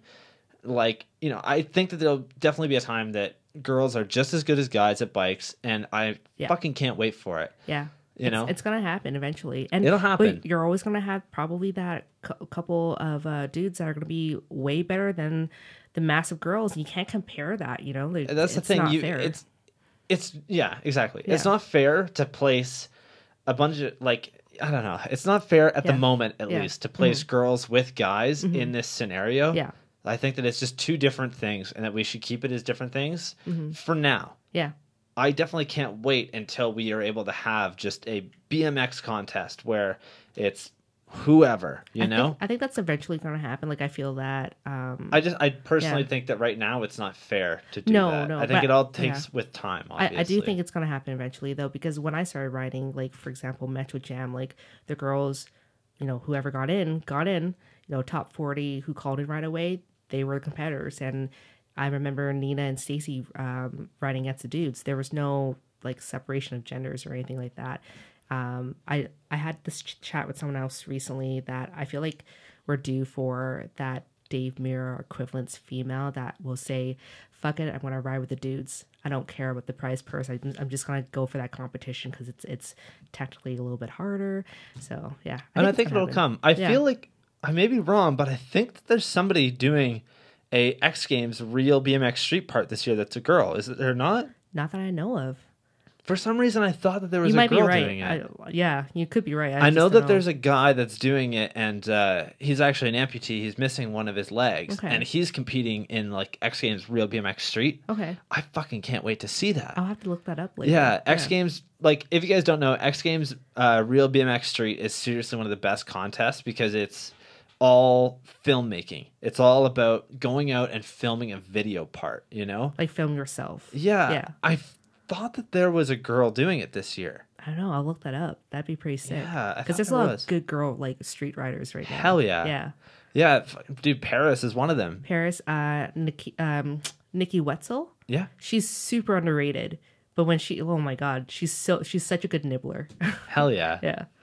That's awesome. You know, when it comes to bringing like genders and what to the table, it's really difficult when we're talking about trans riders. Yeah. So something that we saw in the road cycling community is that recently there was a competition and a female to male, or wait, no, other way around, male to female transitioning Yep. rider basically absolutely destroyed the competition. And in that sort of scenario, I feel like it's not fair. And Yeah. like a big thing for people that don't know much about this, the drugs that they take to make themselves go from male to female actually end up being performing enhancing drugs for I the didn't most know part. that. Really. Yeah, I believe so. I believe that's what I've heard, but it ends up like really helping in that scenario as well. But Yeah. also the body types are way different, you know? And like that was a big thing. There was a big controversy where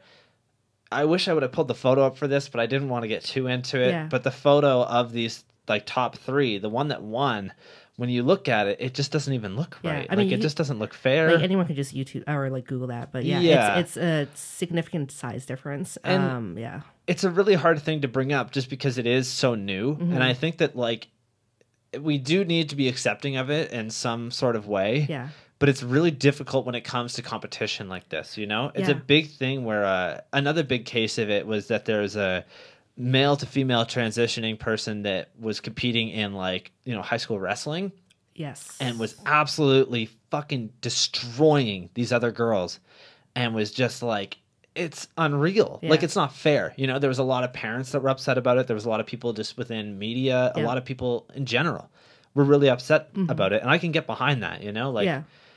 I don't know. To me, it just doesn't seem right, but I don't know how to feel about it, you know? It's a really like touchy subject. I'm not in a situation where I'm gonna say no, you shouldn't be riding because No, of it's this. not fair. That's the Yeah. thing. You should absolutely be able to ride in these competitions. You should be able to ride against the gender that you currently are, Yep. you know? Yeah. Like, whatever you feel that you are, you absolutely deserve to be with those people, but Yeah. it's just... It's so touchy. It's like, so touchy. It's so difficult. And- like, how do you go about it where you're not being like, you know? yeah, and I mean, in the end, it's not my place to say or anything, but Absolutely there not. is a female writer. Like I really like her as a person. She's he became a she. She's the kindest human being, very gentle. Like there's nothing bad about this individual, but when we started talking about competitions like entering the UCI, I was like, yeah, go for it. Like that's fucking awesome.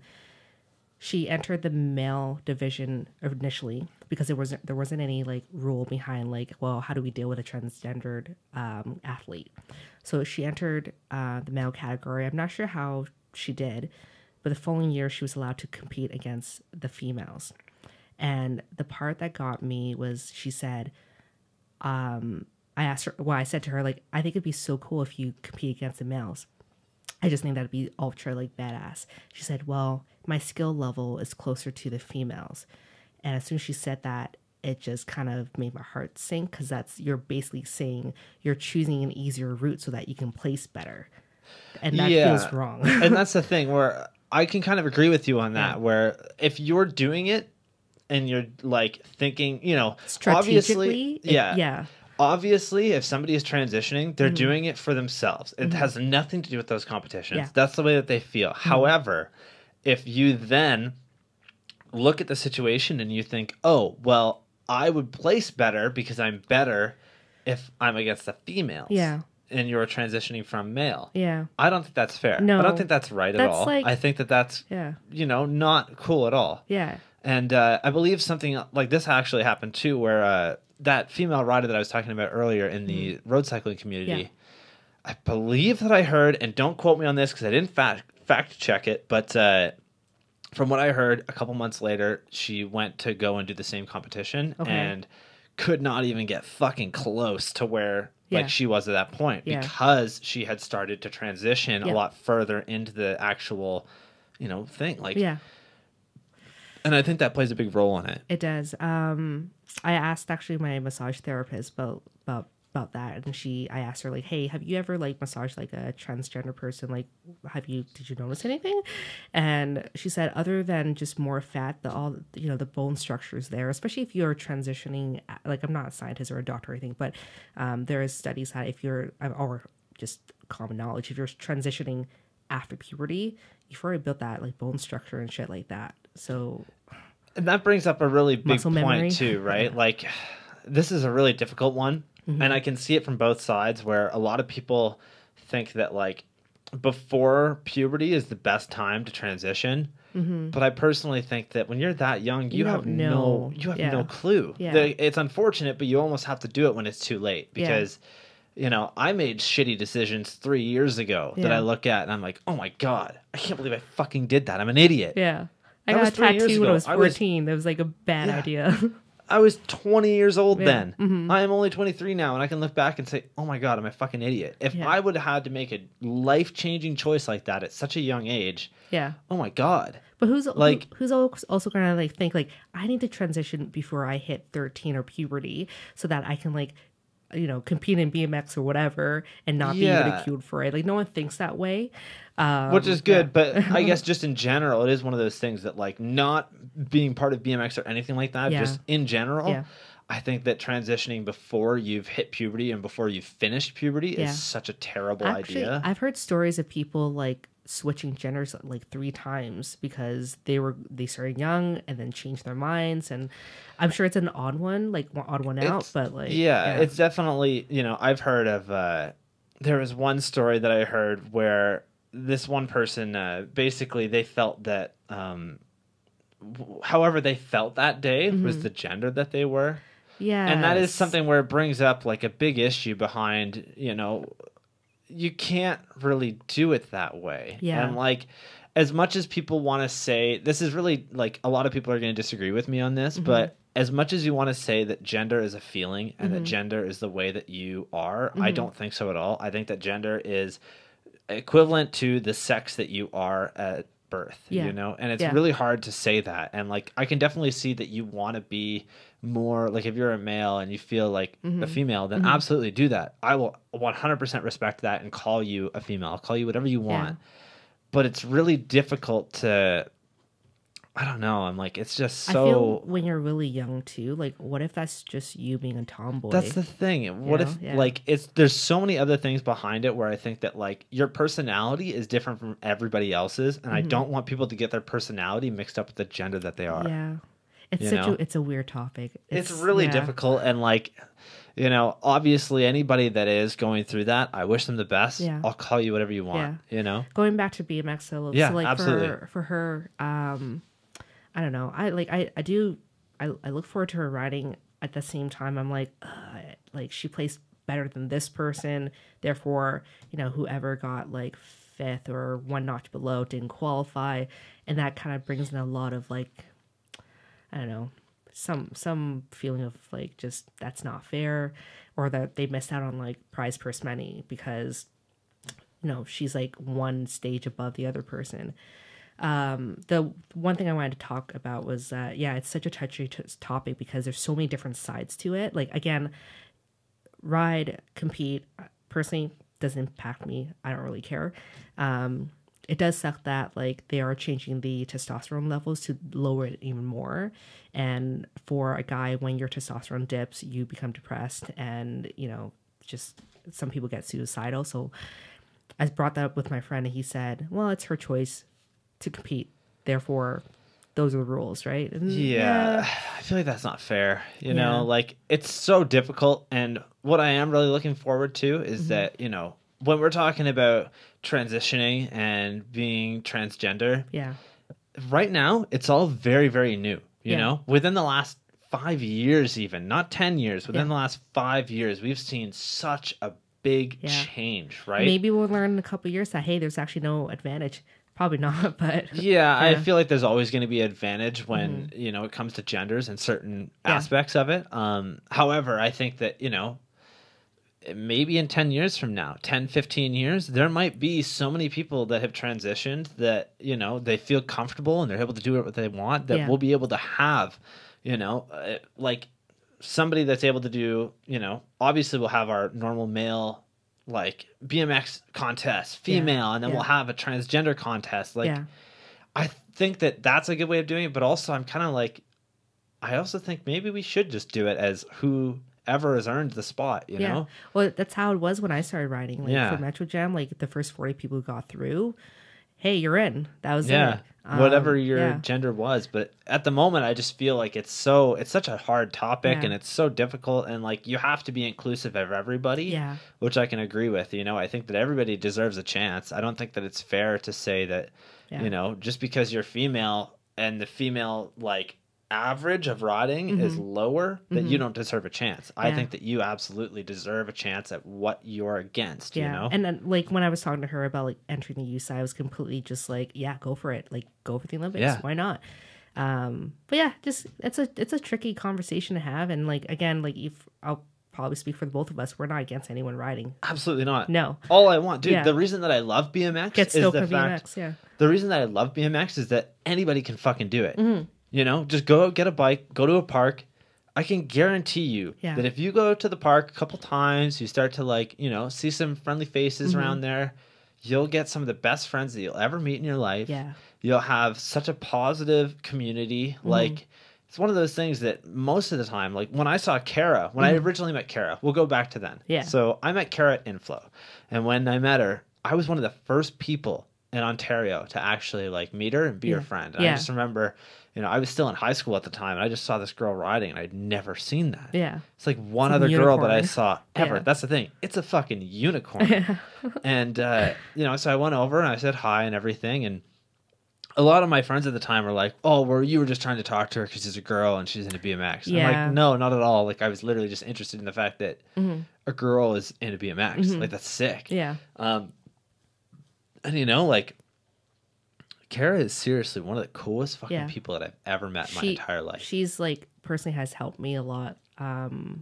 Just chatting about the things I've been going through, like anxiety and crap. She's a good human being. She's awesome riding. I actually had to kind of stop in her steps though, because she's very doubtful of her own skills, and I think she's an awesome like rider. And I gave her the advice that Brett Moore gave me, is to be kinder to yourself, because when you start to say things like, fuck, I suck, like I can't do this, like why would you say that to yourself? You wouldn't say that to a friend. So why would you say that to yourself? No, I can get behind that, I've tried to film like clips with Kara before, and everybody struggles differently when it comes to something that they're nervous about, And being a filmer, I've seen it all. Like, I've seen people that, they act too soon just to get that feeling out of their head. And I've also seen a lot of people that let it get to them and eat away at them, and they end up, you know, doubting themselves on something that they're absolutely capable of doing. Yeah. But I think that a big part of it is that, like, what I love about BMX is that it's all in your head. It's all a mental game. No matter who you are or whatever you want to do, it's literally all about how you are going to go for it, you know? Yeah. Everybody's different. And, like, Kara is one of the people that she fucking hates when people will come over to her and, like, try and explain how to do the trick that she's trying. She's told me so many times. Really? She's like, I can't do it. Like, I fucking get upset. I'm trying to do it my way. Yeah. I want to fall. I want to fuck up. I want to have a whole process with it. And when you come over and you start explaining it to me, you're ruining that for me. Yeah. So that's the difference between like a guy explaining to a girl like how to ride bikes, and then like we all have our own different processes. For me, I've actually recognized it as like learning a new lift. Like for myself, like I squat and like I do bench and all of that stuff. With learning pegs recently, I kind of started as like, well, my muscles don't know how to do this yet, so I need to like inch my way up and like put my foot down a whole bunch, or you know, just at least get that motion so that I can build that like muscle memory. And it's been working for me. Like that's just been my mindset, and I've been progressing quite well with pegs, in my opinion. But yeah, everyone has a different way. Like, not to say, hey, don't come up and help us, but everyone, you know, everyone deals with it a little bit differently. I think that a good thing to do is that no matter who you're trying to help at the skate park, go over and ask if they want some advice. Yeah. Just say, hey, I see that you're struggling on this. Would you like some advice? Yeah. You know, because that feels a lot better than somebody coming over and saying, hey, you're doing this wrong. Try this instead. Yeah. You know? Yeah. Yeah. I think that's a good way of going about it. Yeah, I want to thank you guys for joining the stream tonight. This has been really good so far. Lots of people, lots of comments. Actually? Yeah, there's quite a few people in here. Like, you can see the whole list. Oh, shit. And that's not even all of it. Like, I can scroll up on it. Yeah, there's lots here. Nice. So thank you guys. I'm going to ask you guys to call in. If you guys have anything you want to say, or you guys want to chat, or you have a question for Beatrice or I, please call in. You can go to my Instagram, and there should be a contact button on it, and just hit that, and then it'll come up with call. Hit that, and I'll also put the number on screen for you. Nice. Yeah, so here we go. There we go. Yeah, so call in, ask us your questions, tell us who your favorite female rider is. Just tell us about you, man.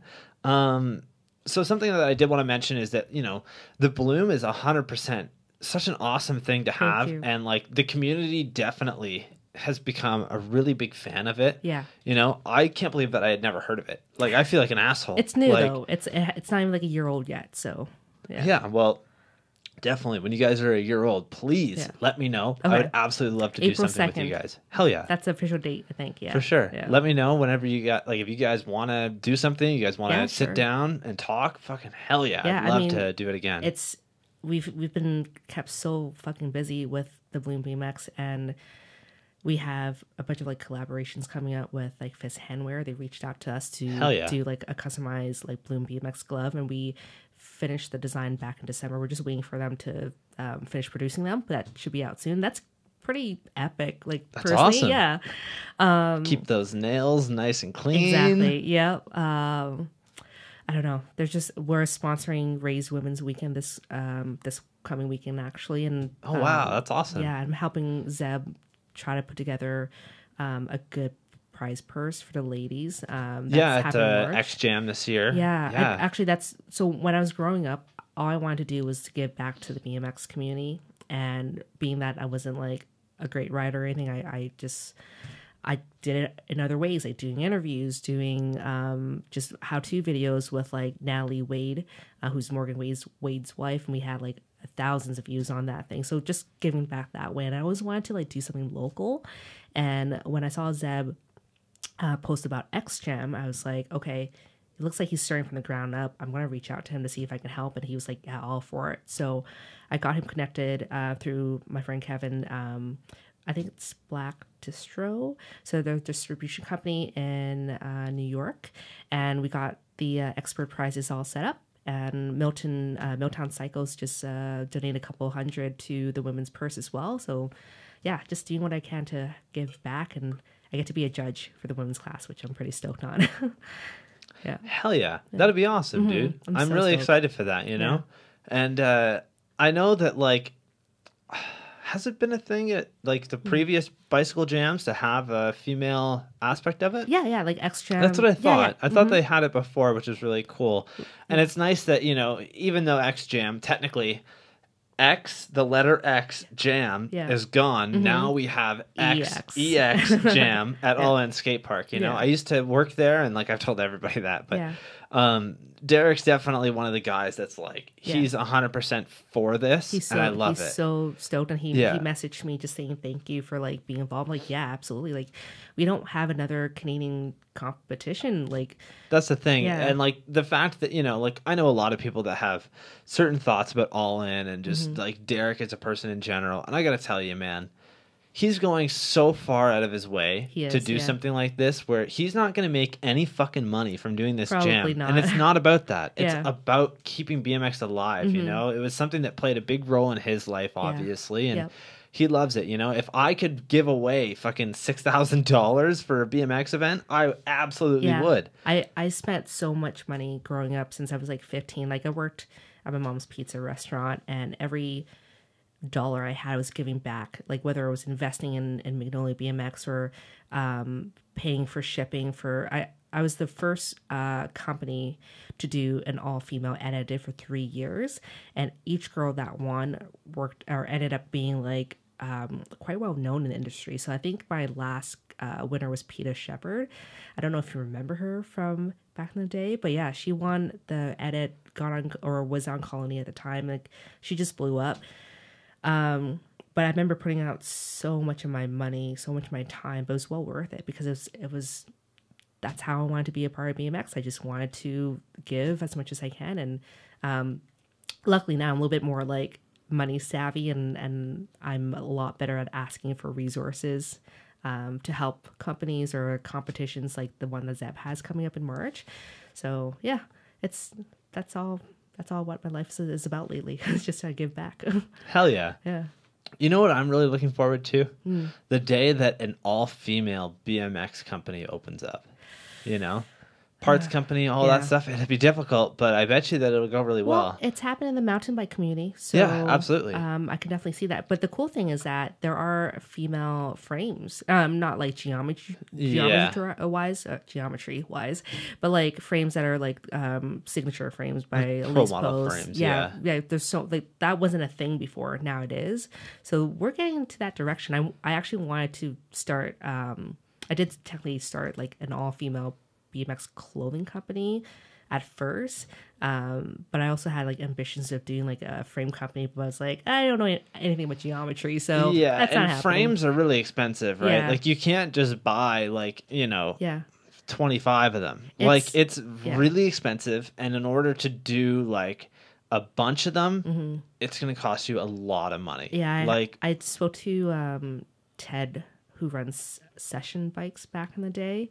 And when he gave me the figure of just like the startup money, I'm like, yeah, that's not happening. Like, as much as it'd be cool to have that notoriety of being the first female parts company, it's just not. It doesn't make any sense now. Anyways, there's like, if you wanted something like girly, like flower petals or whatever Odyssey does that, anyways, it'd be a tough market to be in. But it's not impossible. But I'm sure someday it's going to happen. Yeah, exactly. And I really was trying to see if I had any girly things to put all over the podcast studio today, and sadly I do not. That's okay. It's actually kind of funny. If you look at the top pro girls, they dress like really basic, like all black. Well, that was something that I wanted to bring up too, is that like, fashion within BMX, when you look at the girls that do ride, a lot of them are still wearing the same stuff that the guys wear. Like, that's something where in skateboarding, you definitely have, there's one girl who's like absolutely incredible. I wish that I could remember her name. Is it Letitia? She's a big name. I think so. Yeah. She dresses like such a girl whenever she skates, and that's awesome. But like, that's also something where I've definitely heard a fair share of times where like, yeah, well, she's a skater, she should dress like a skater. And I'm like, who cares? Who fucking cares? Skateboarding is literally about individuality and being able to do the things you want to do, right? Like, we'll get there with BMX, because right now, like, if you think about, say, Vans, like, I love Vans. I wear the shoes all the time. there's not really any girly things that you can wear. Like I was talking to Angie about it. There's a lot of halter tops, and that's not the cutest thing to wear when you're riding. So a basic t-shirt, all black, skinny jeans, that's the ticket. That's it. It's functional, it's stylish. You can't go wrong with it. The main thing is definitely functional, Yes, Like yeah. you need that when it comes to BMX riding, Yeah. and especially skating, like any of that stuff. I mean, you can't be. You see girls wearing Lulus. So like Yeah. that's the girliest thing I've seen that made sense. Natalie Wade. It's like the leggings, right? Yeah. Yeah. Lululemon. Back in 2008, I think, Natalie Wade, Natalie, she caused quite a stir wearing a skirt while riding. Granted, she was like really good with whatever she was doing, but yeah, there was a bit of controversy with that. A lot of girls didn't like it because it felt like degrading, but I don't know. I thought it was cool. I thought it was funny, risky, but Yeah, She's exactly. wearing shorts underneath, so Yeah. yeah. Caleb Smith asks, "Are those Kadamas a big thing in female BMX as well?" Do you know what I'm talking about? No. There's like the weird, like, it's hard to explain. It's like a ball on a string that Adam 22 and the Come Up have like really started. You see a lot of people doing it, and you know what's funny? Yeah. The photo of all the top 3 riders at Simple Session, Yeah, they have they a had giant that. one there. I don't know if it's like specifically a big thing in female BMX. I think it's just generally a big thing. Like I don't get it. I'm like, I've seen some cool tricks out of it. Oh, though. absolutely. Yeah. I'm just like, I don't know about it. I just don't. It's so weird to me. It's not a female specific thing. I don't think I've seen girls like play with those things, but like it's like a fidget spinner. Exactly. But yeah. Yeah, us men at the Goat Cave, we have way different things to play with here. Yep. Thanks for pointing that at me, though. Oh fuck. Oh man, yeah, female BMX, man. I'm fucking stoked to see you guys really have like something. It's honestly, it's a good time to be a chick in the BMX world. Like I've never felt so it's motivated. only getting better. Yeah, Yeah. It's not just a few of us now. There's a whole community. Like, it's great. I'm going to Raise this weekend, and I love Raise Women's Weekend because there's always like a big percentage of girls who ride BMX, and it's so welcoming, and I don't know, you just feed off each other too. It's great. Do we have more questions? Yeah, 1 second. Sorry, I'm just reading everybody's stuff here. Oh. Yeah, there's a lot of people chatting tonight. Thank you guys for joining. Thank you. Michael says, I mean, most dudes wore girl pants in 2010, and that was all right. I love tight pants. Guys should wear tight pants all the time. I definitely have some pretty tight pants that I wear when I ride. Let's see. Caleb doesn't get the whole Kadama thing either. I don't. Yeah. Don't worry about it. The question is, what's going to be the next thing? Yeah, exactly. And Kevin is wondering, what would you say is the best song to sing along to on a road trip? The best song, whatever Zach is singing. So there's these guys that I met recently through my friend Josh, who races, he races and rides park as well.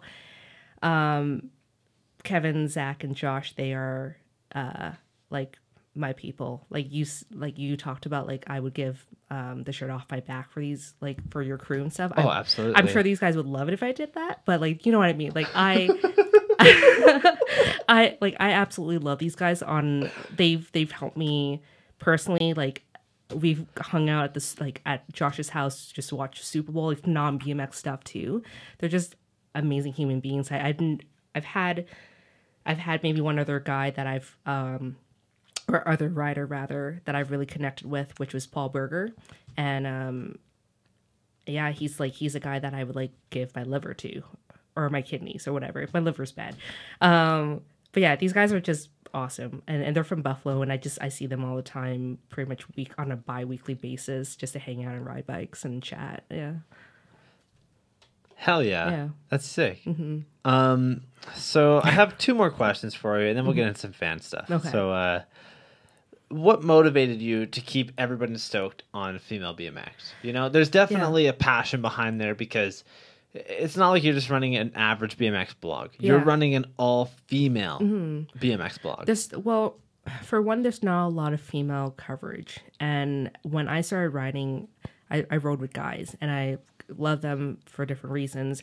But yeah, I just felt alone a lot of the time because I didn't have anyone that was like going through the same thing as me, whether it was like, same level we're riding, but just another female that can kind of relate to what I'm going through, whether it's like riding on my period or like some bullshit like that.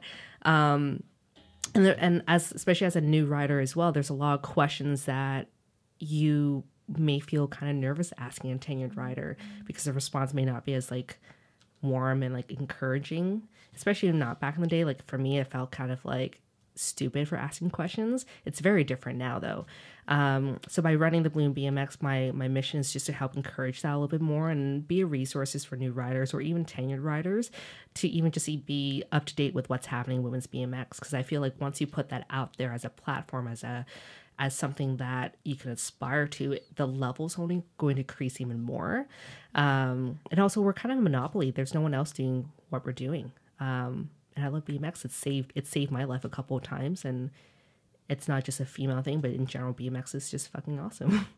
Hell yeah. Would you want to dive deeper on that a little bit? You ask the questions and I'll answer. Yeah. So like, you mentioned that it played a big role in like how, it saved your life and whatnot. And, I'll start out here with mine. And, I've told this a couple times on the show, and that BMX to me, it was one of the only communities that I really felt welcome. And that it was one of the only places that I felt that I could really be myself, you know, like I've said this a gazillion times, but when I grew up in a small town that was all about hockey. I've never liked hockey. I don't give a fuck about hockey. I don't care about any of that at all. Yeah.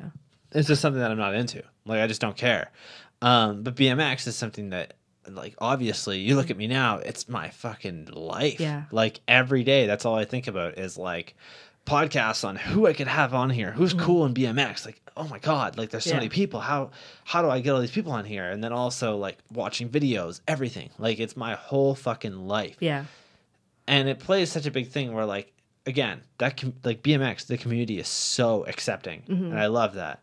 So, like, I don't know. How did it really help you? It's helped me in different stages of my life. Like when I was a younger teen, my dad was really like abusive. He would have hit my mom and like yell at her, and it was really violent. He would like cheat on her and then come back and forth a whole bunch. And then I got thrown into that mix as a teen as well, and I didn't have an escape. So when I picked up BMX, going to Parkdale at like 2 a.m, was my escape. It was my way of getting out of that situation. And then seeing my mom like date other guys, it was just so weird, especially at that age as a teen. I didn't want to be at home, and I'm an only child too, so like it's either be stuck at home and beating off to my tears, or like go ride bikes. So I chose to ride bikes. There's that, and then being in a corporate setting for like 4 or 5 years, I completely lost myself, and I gained like so much weight. I wasn't doing anything when I got home from work. I was basically just plopped in front of a computer and just watching like videos or movies or whatever. And during that period, I think it was like 4 or 5 years, I wasn't running. And when I decided to quit my job, BMX was there. And I started riding park right after that time and got introduced in racing. And then racing gave me a purpose. It gave me a passion. It gave me that drive, not in just BMX, but also in life. Like I want to have a job that I can actually have both a life and a career. And it's helped fuel my like drivenness. And even recently, like just going through some personal stuff too. Like if it wasn't for the guys that I mentioned from Buffalo, I think I'd be in a worse situation. And that I was introduced to them through BMX essentially. So yeah, it's helped me so much. It's been my go-to for everything. Even like starting up pegs recently. I mentioned this a couple times, so it's not like a secret, but like I've dealt with some anxiety in the last couple of months, and I'm not into Muay Thai anymore. I used to do that, and that was a way for me to like get the aggression out. Pegs is that for me right now, and just to fucking like bang my pegs on to something hard, it just feels great. And then on top of that, I'm progressing with it as well. So yeah, It's just so many different things. Yeah, dude, I'll be honest with you. Somebody messaged me and told me to watch what I say because you beat the shit out of me. So I was like, okay, I'm gonna fucking watch what I'm saying. So yeah, I love wrestling. So Josh and I wrestled at Woodward, and I like attacked him from behind. I almost like got him into like a neck choke, but we like ended up switching positions, and I almost got him in an arm bar, and then he used his head to leverage out. But like, yeah, that's just BMX. Like, just put two BMXers like fucking around. It's so much fun. Yeah, exactly. And like something that you really brought up there was the fact that like, you know, you would go out to the park at 2 a.m. or you would just go out and ride, and it would be one of the things. And I think it's a big thing where like when you go out riding, it's the only thing you can think about is like you don't have time to fucking sit there and be like, okay, well, what's happening at home? Oh my God, I gotta think about that. Like, oh my God. Whereas like it really clears your head, you know, like even Taylor, the HVX lamb, she oh my God, like she'll tell me all the time. She's like, go fucking ride your bike. You're being a dick. That's like, a good girlfriend. Yeah, exactly. Like she knows what it's all about. Like she Yeah. gets that it's something that is so like it absolutely takes all the stress away. Yeah. Which you know, like I think that's a good thing about BMX. I mean, it's something that a lot of sports don't have. No, you know? I think if I were to ever have kids, which I don't think I ever would have kids, but I feel like sports, getting your kids in sports is the safest way to keep them safe, or the best way to keep them safe. When like the whole mom and dad thing happened, and I was like out till like 2 a.m. Yeah, I drank when I was in my teens, and I like smoked some weed and stuff, but like I got that out of my system, and I like to think I'm a very functional adult now because of it. Well, I think a big thing to bring up too is that when it comes to drinking and smoking weed, a big percentage of people do it. You know, it's unfortunate that some people end up going a little bit further than that. Where you know, they need it. That's the scary part. Yeah, that's the thing, right? Like I personally, every podcast that I've done, except for maybe 2 or 3, I've had at least a beer in it, and it's just something where I like it because it loosens up the conversation a bit. Yeah. But like, you know, I just think that like if you start getting past, you know, having a couple beers or maybe, you know, smoking a little bit, like if you need to start doing other stuff, there's a serious problem. And like, you know, it's not that I'm saying that you absolutely need help. Like there's definitely people that can control it, and definitely people that can get behind it and say, hey, it's just something I like to do. And I don't mind that. It's just when it starts to take a big role in your life, you know, like. Yeah, I've had situations where like I was on road trips with some friends who needed to find weed, and then we're like in the States in order to sleep. I'm like, I don't want to deal with this. This is an issue, guys. But yeah, like I mean, I drink on occasion. Like I'm not doing that now because I don't want to drive. Like if you open up a can, I'm probably going to be drunk from just the fumes, but pretty weak.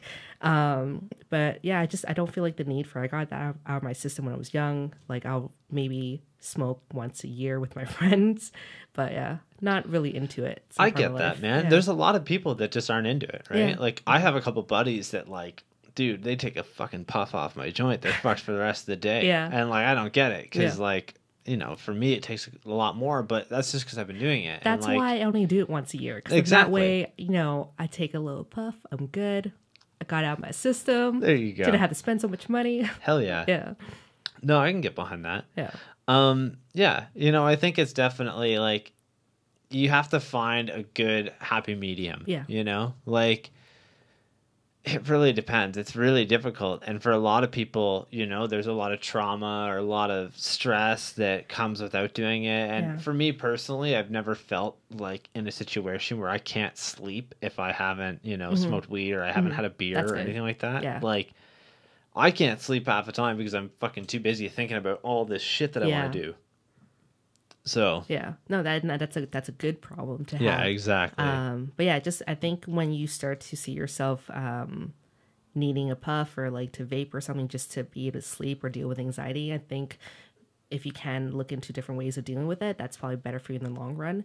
For me, it was definitely BMX and I'll be fully honest, like I've had bouts where years ago, like I felt suicidal and stuff, and BMX was a way for me to kind of like get distracted essentially. Yeah.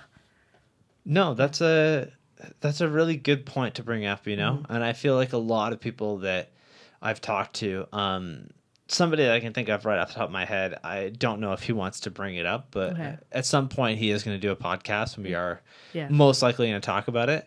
He was saying the same thing, you know, and for me personally, like I went through a period in my life where I just didn't know where I belonged. I didn't know where I felt comfortable. I didn't know what I wanted to do, and I didn't know who really accepted me for who I was. And, you know, like I could always look back at the community, and that's something where that's why I try and give back so much, is because I feel like you need that one person, you know, for a lot of people, that one fucking person can absolutely make their life so much better. It's not even about that, right? Like if you think about it, like, let's say, just for instance, if I host a jam once a year, you know, that person comes out to that jam, they have the confidence to come out and see new people and just ride their bike, and they know that they're going to be in a good spot, and they meet a few other people there, and those few other people really like them. They're like, oh my God, this person is so cool.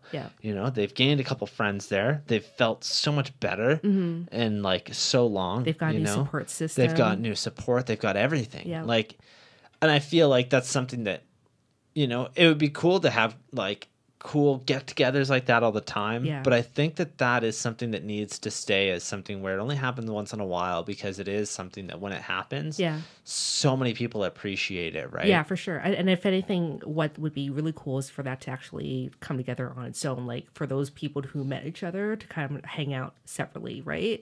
But yeah, I think what you're doing with the jams every year, amazing. I think anyone who's doing that, Kevin does actually jams in, I think, Buffalo, at Lancaster. Hopefully that's the right part, but he's well loved, and I know for sure you're well loved too for doing that, and we need that. If more people thought that way and give more, that's way more valuable than doing something for yourself. So hell yeah, man. I definitely think, you know, I don't want to get too high on my high horse here, but I feel like I've definitely helped people for sure through doing my jams. You know what? No, toot your own horn. I feel like I've done like a lot for the BMX community for females. Like I will say that absolutely. I've done so much. You've done so much. Yeah. Like, you know, just hosting the Bloom, like it's a big part of BMX, you know, like whether it be that it's a mainly female place, like it has done so much for female BMX, you know, and I think a lot of people that are kind of on the edge about getting into it, you know, they feel like they don't belong, and you know, being a girl going to a skate park, it's 100% of the time fucking dudes there. Like how often do you see another girl there? Like it's kind of rare. Pretty rare. Yeah. I mean, it's getting better. Like I was at Joyride on Saturday, and there was like a handful of other girls, and strangely enough, it was like a Hampton night for some reason. Everyone was just there. It's getting more common, but yeah, when you see another female on a bike, it's pretty rad. I don't feel alone anymore. Yeah, and I think that's a good thing to bring up, you know, is that like with you guys doing the Bloom, maybe one person, you know, is if one person saw what you guys were doing and they see, oh my God, there's a whole community of other girls out there riding. For sure. We actually get messages all the time. One that's like, hey, like we love what you're doing. Like I started BMX because of you, because it's encouraging me to know that there's other girls out there. Or, you know, I'm 42 and I wasn't sure if I could do this, but your contents helped me, you know, get into it more. And even guys, like I've had men message me after the whole like Chris Coopy thing, just saying thank you for sharing, you know, I wrote like a whole thing about like how bullshit it is to like spread negativity with people.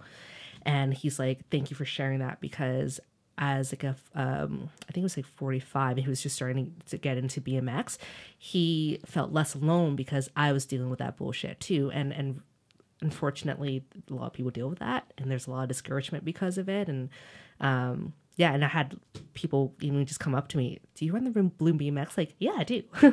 Yeah, it's pretty sick.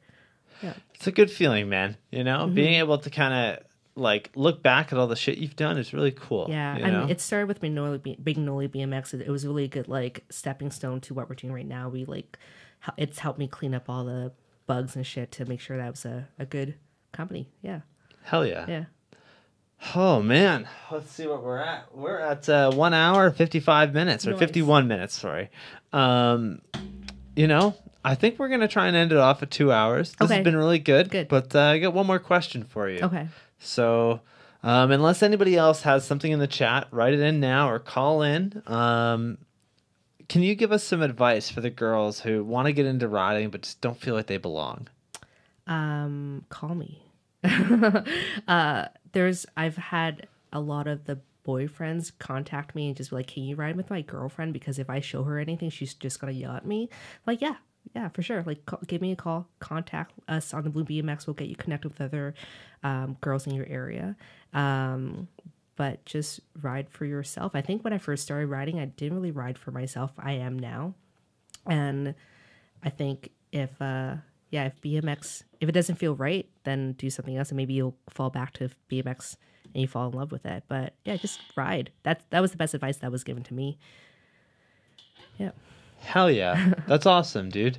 Yeah. I can definitely say, just riding a bike feels so awesome. Or ride alone. Like, there's no shame with that. Yeah. And, I think that, like, what's cool about BMX is a lot of the time it isn't about gender. Yeah. Like, I know we talked a whole lot about that earlier, but for the most part, you can go to a park and just ride and have fun, It might be a little weird if there's mainly men there, and unfortunately it is at a point right now within BMX, skateboarding, and scootering, and a bunch of different things where it's a male-driven sport for the most part. For the most part, though, like all the guys have been super friendly. Oh though. yeah, I absolutely. think, again, it's a mindset, right? Like you're going in thinking that, you're probably getting like gawked at, or there's judgment or whatever. But if that's the case, fuck it. Just I don't know. I try to not think about that. I still struggle with it, like because I have certain levels of anxiety, just like overthinking and stuff. But I think if you're a new rider or old, just fuck it, just go ride. You're doing it for yourself. Go have fun. Hell yeah. Yeah. That's awesome. Yeah. There was a message in the chat here. We got Tennis saying Tennis. You've done so much for the women's BMX community. Thank you, Bree. She's amazing. Saying. Thank you. Oh yeah. That's awesome. Is there anything you want to add? I can't think of anything else. Did we have any other questions or anything from the chat? I think that's it. Let me check if there's any messages. I tried to do this quickly today, but I suck. So no. Let's look at my Instagram here. Well, I'm going to Salt Lake City in September. Vance is hooking me up with like a flight and hotel so that we can cover the event. Hell yeah. These are like the kind of things or opportunities that are coming our way. We have a photographer. Her name's Naoki. She takes beautiful photos that are like, we're going to have a simple session gallery that's going up soon. So she took photos of that. We're just building the empire slowly, bit by bit. Yeah. Yeah. Well, guys and girls, of course, definitely please go and check out the bloombmx.com. Go and follow Beatrice, of course, and thank you so much for coming in today. This has been so much fun. I'm going to try and do a women's episode, a couple times a year. I think would be fun, just to kind of, get people learning about women's BMX. Well, thank you for including me. Like, it's absolutely, it's really nice, and I appreciate it, and I think what you're doing is amazing. Well, thank you. Yeah. If you, I've said this to a couple of guests. I haven't really brought it up too much yet in the actual stream, but soon enough, I will have 4 mics and a 4 mic setup, and I plan on doing streams once a week where I just basically get a bunch of people from the community. I just say, hey, here's 3 people from the community. Let's all sit down and talk about BMX. And I want to do a night where it's all girls. So maybe you could show up, and Kara, and maybe somebody else, awesome. just anybody. Kara's a good like speaker as well. Absolutely. Yeah. Any I would love to have like a girls' night. I'll get some wine, maybe drink that. Yes, I'll drink that. Yeah. No, actually I'm a cranberry vodka girl now. Oh, okay. Well, I'll keep that in mind. Okay. Hell yeah. Well, I want to thank you guys for tuning in today. Thank you guys for, just joining us and chatting about, women's BMX. This has been awesome. Thanks for having me. Of course. Later this week, we have Breakless Drew from Hamilton talking to us about BMX, and then also When the Trip Hits, who's a Woodward counselor. He's going to come in and talk to us as well. That'll be over the weekend. And then also we have a secret guest that may or may not be coming on. It's not confirmed, but there's a good chance of it. I'm not going to say who, but keep an eye on my Instagram. Thank you guys for watching. All right. Peace out.